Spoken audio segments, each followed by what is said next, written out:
Ladies and gentlemen, welcome back to another episode of BSing Sports here on the BSing Network, where we do a little BS and we talk a whole lot of sports. Let's just jump right into it. It's an Eagles season recap since the season is over after losing 32-9 last night to the Tampa Bay Buccaneers in Tampa after they dropped 5 out of 6 of their last games after going 10-1.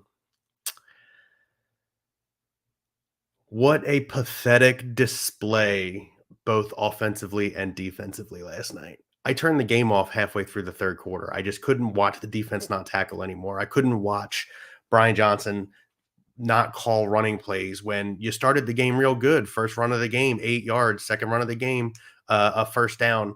And then you completely abandon the run. DeAndre Swift has 5 total carries in the first half. I turned it off halfway through the third. I couldn't do it. Couldn't watch it. That isn't the same team that was 10-1 winning in overtime against Buffalo. But at least it's over, and I don't got to watch that shit anymore. There was no good defensive game plan against a mediocre quarterback. There was no good offensive game plan against a team that A, has really struggled to stop the run across the season, and B, has statistically one of the worst secondaries in football. Yours was worse, but theirs is still statistically bad. You did nothing. Pathetic.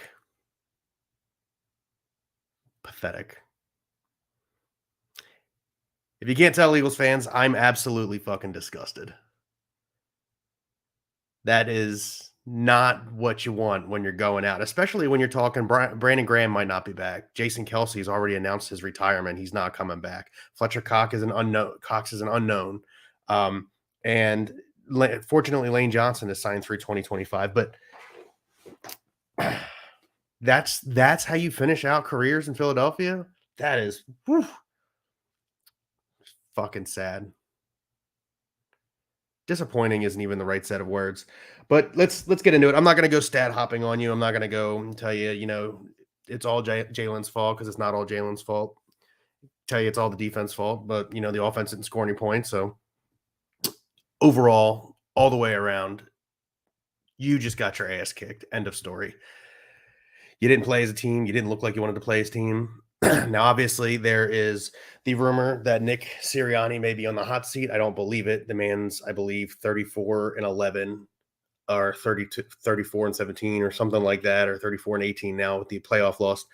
It's a statistically good set of numbers there. So I don't think Nick Sirianni's on the hot seat. However, everybody but Jeff Stoutland can be gone besides him and bring in new people. Jeff Stoutland needs to stay, especially if we're losing Kelce.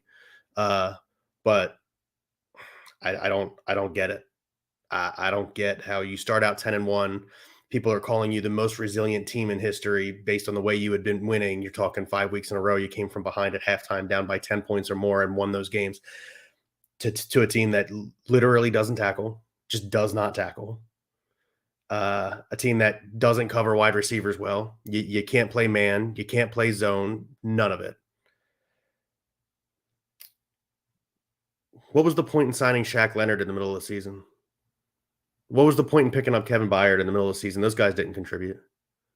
I'm looking at Howie Roseman too. I got to be honest. If Jeffrey Lurie is as disgusted as he looked last night in that press box, I tell you what, Howie Roseman has done a good job building this team. He most certainly has. Unfortunately, you didn't do anything. This is a very much, what have you done for me lately league? And he didn't do anything at the trade deadline to shore up the fact that they had glaring holes, for instance, the linebacker position, and they did nothing. And I tell you what, I've been praising Reed Blankenship all year about his ability to tackle, and last night it was missed. Whew, was it missed. On the first touchdown of the game for Tampa Bay, 4 white jerseys couldn't bring down a guy who looks like he's 5'7", $180 soaking wet.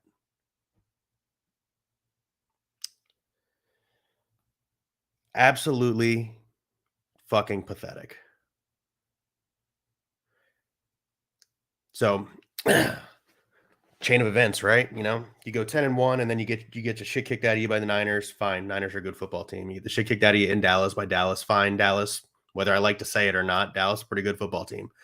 Um, but then you panic, Howie Roseman, and we know this was you because Nick Sirianni has come out and not officially said it was you, but basically said, the decision was made, which is saying that I didn't make the decision, but it was made that Sean Desai was no longer going to be defensive coordinator, that we had to make the switch to Matt Patricia, who, by the way, Howie Roseman brought in the building to be a defensive help, I guess, or something. So Howie Roseman made the decision to go to Matt Patricia, and the offense or the defense got worse. And honestly, I think the players stopped wanting to play. Say what you will, but that defense, the last 7 games of the season, looked like hammered dog shit. Those guys did not want to play for Matt Patricia. Say what you will. They didn't want to play for Matt Patricia.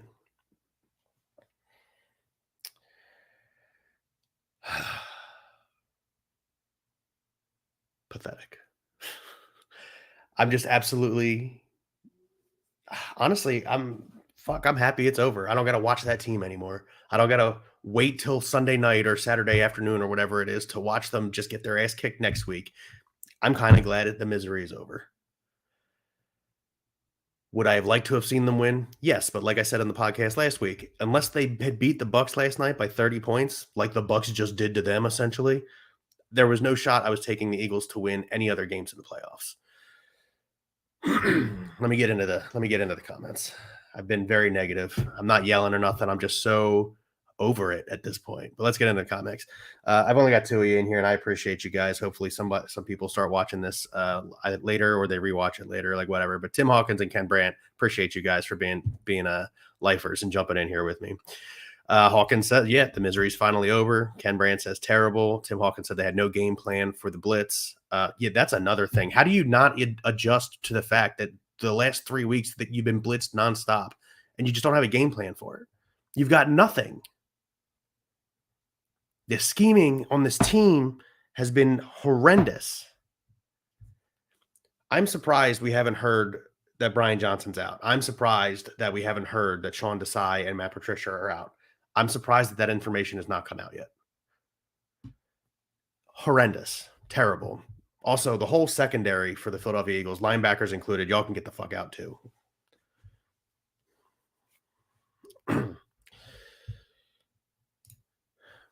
Calling wide receiver screens when there's no blocking. 100%. Yep, stupid. Let's have an empty backfield with 6 or 7 guys at the line. Exactly. Stupid. Ken Brandt says Bradbury needs to go. He's horrible. I agree. Bradbury has played like hammered dog shit. Deebo Samuel, before the Niners game, said Bradbury was dog shit or something along those lines. And Bradbury has proved him right. Good for you. This is like the sentiment around the entire locker room right now. They were doing exit interviews today, and they were like, "Oh, there's just too much talent in this room. We trust in this room. Everybody in this room, we trust. There's so much talent." I know Jalen Hurts never shows emotion, but I got to be honest with you, man. I kind of wish he'd have shown some emotion today. Show me that you care. $254 million. Show me something. Be a little pissed off that you got your ass kicked last night. Give me something.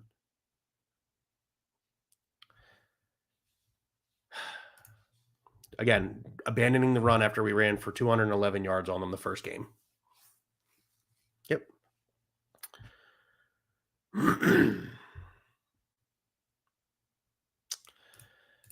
Yeah. But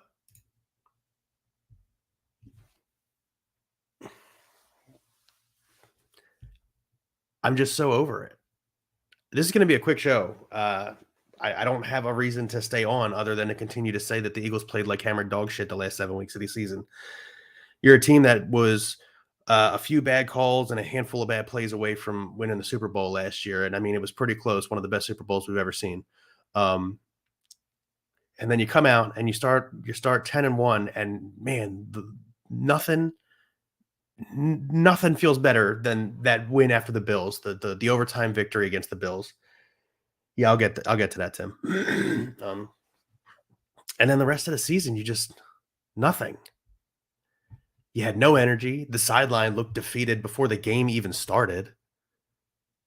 And again, Jalen Hurts with absolutely zero emotion. No emotion.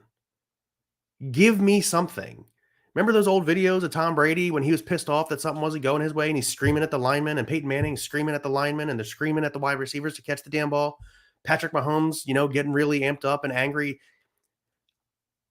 I agree that it's not something you want all the time, but shit, give me something. Something other than this. Oh, well, we didn't play to our potential. We really got to do better. That starts with me. Uh, yeah.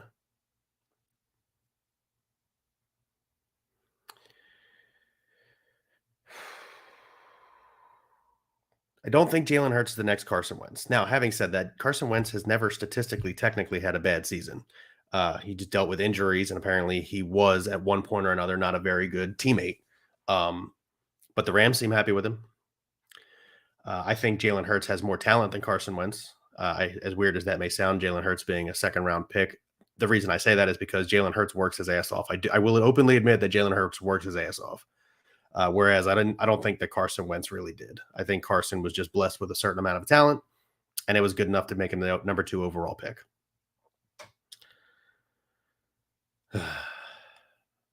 Tim Hawkins brings up a good point. One of your team captains, one of the league leaders in wide receiving yards, and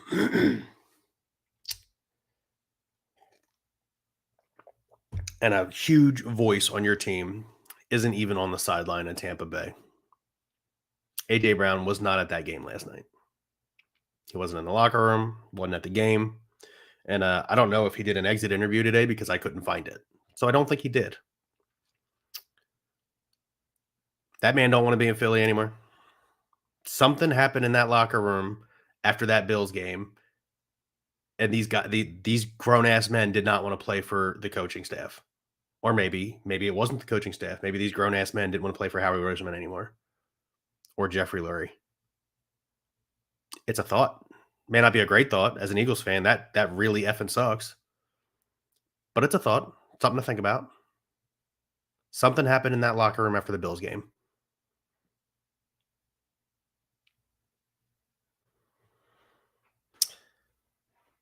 I mean, I don't know who wouldn't want to play for Philly except for Cutter Gauthier, but I don't know. Yes, I'm frustrated. Yes, I'm angry. Yes, I wish it would have ended differently. But also, yes, I'm happy the damn misery is over. I said it. I'll say it again. I'll say it again. I'm happy the misery is over.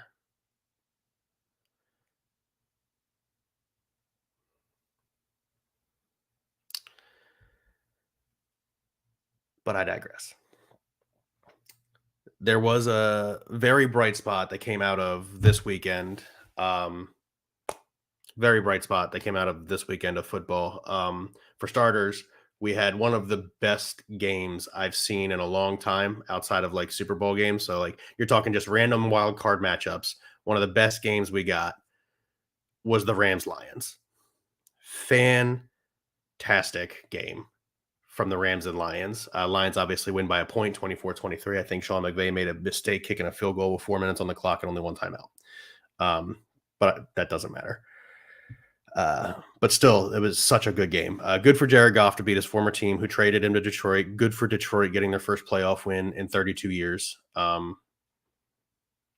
And yeah, again, one of the best games I've seen in a pretty long time. So I was really excited for that. All the other games were blowouts, including the Eagles one, except for the Bills and Steelers, which ended up looking like it was going to be a blowout and then wasn't.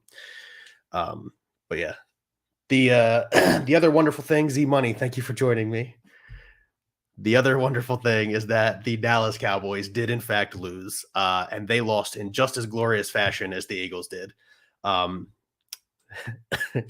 agree. I agree. Z Money. I can't believe we both lost in the first round. Now, again, I'm a very objective Eagles fan, and I'm also a pretty intelligent sports fan. I knew the Eagles were going to lose that game. I had been telling all of my friends, all of my family, Bucks by 10. I did not predict Bucks by 21, but I was saying Bucks by 10 all the way leading up into this. So I had predicted that the Buccaneers were going to win this game. I said it last week on the pod. So there is actual internet proof, not just text messages and stuff, that I did say that the Buccaneers were going to win, but not in that fashion. Again, no tackling, no tackling, no tackling. The linebackers couldn't tackle. The defensive line couldn't tackle. Baker Mayfield looked like Tom Brady out there. And yes, Jordan Love is your dad, easy money. You guys got some questions there in Dallas too. Mike McCarthy, is he at the end of the Dallas game? I was working, but at the end of the Dallas game, my wife told me that one of the announcers made a really good point. Is another franchise going to want Mike McCarthy to coach their franchise? And the answer is yes. So I think Mike McCarthy is safe in Dallas, just like I think Nick Sirianni is safe in Philadelphia. But when I tell you Philly needs to clean every single coordinating position outside of Jeff Stoutland out, I'm 100% serious. Again, still surprised that at 6:18 p.m., the night after you got your ass kicked, that they have not come out and fired Sean Desai and Matt Patricia. How has that not been done yet?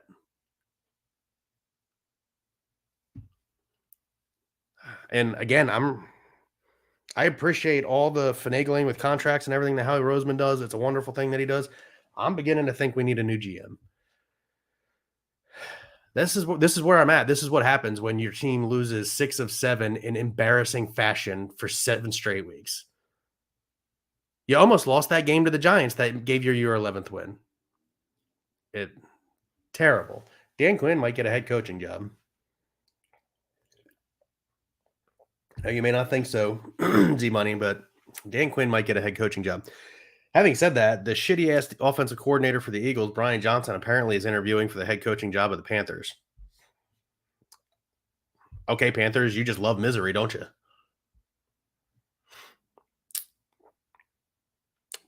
But I digress. So, yeah, Eagles outed in the first round of the playoffs.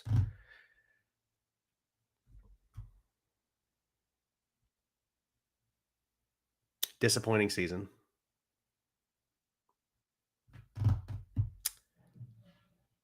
Disappointing season.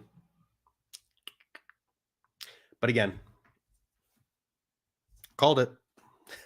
Not the score. But I wasn't shy about telling anybody who asked me if I thought the Eagles were going to win. They were not going to win. They just didn't look right. Something looked off, and it started after that Buffalo game. Something in the locker room happened, and they weren't the same team after that Buffalo game. So as unfortunate as that is, that's going to do it here for me. Like I said, it was just going to be a quick 20-minute show. I'm a little bit over 20 minutes now. You sucked, Eagles. You sucked. Yep. Well, thank you for joining me here on BSing Sports, where tonight I did a little BS and I talked a very little amount of sports because the Eagles suck. And thanks for joining us. Have a good night.